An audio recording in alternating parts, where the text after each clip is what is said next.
tuwafundishe watoto kujieleza. Amina. Namba 3, kwenye msingi wa awali tumemaliza. Katika msingi wa awali tunaingia kipengele kingine kwenye malezi ya kiroho.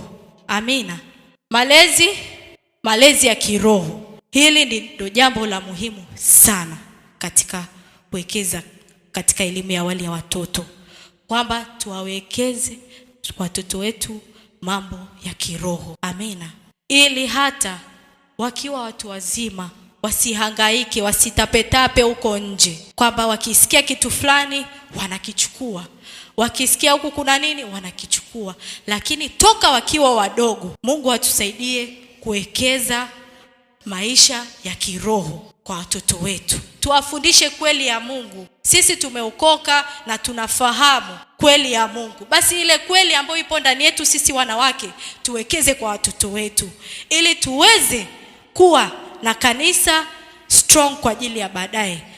Amina. Na katika malezi ya kiroho tuwafundishe watoto wetu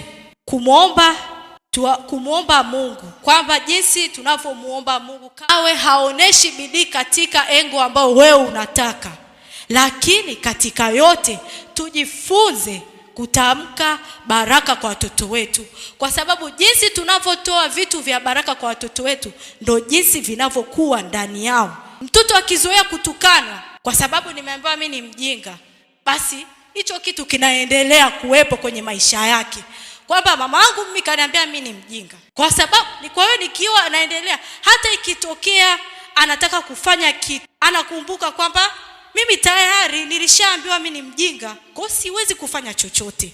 Mungu atusaidie sana wanawake. Mungu atusaidie sana, na Roho Mtakatifu awe kiongozi wetu.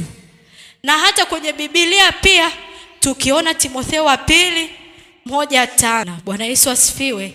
Kwa hiyo tujitahidi sana kuwekeza mambo ya kiroho kwa watoto wetu, kama Biblia inavyotuonyesha jinsi mama yake na hata bibi yake Timotheo, jinsi walivyokuwa wanamfundisha huyu Timotheo, baadaye akawa mtu mkubwa.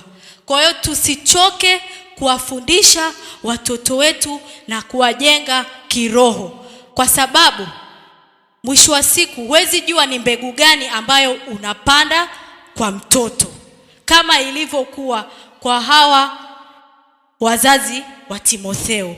Amina. Amina wanawake. Kwa hiyo malezi ya mama ya awali ni kama kupanda mbegu.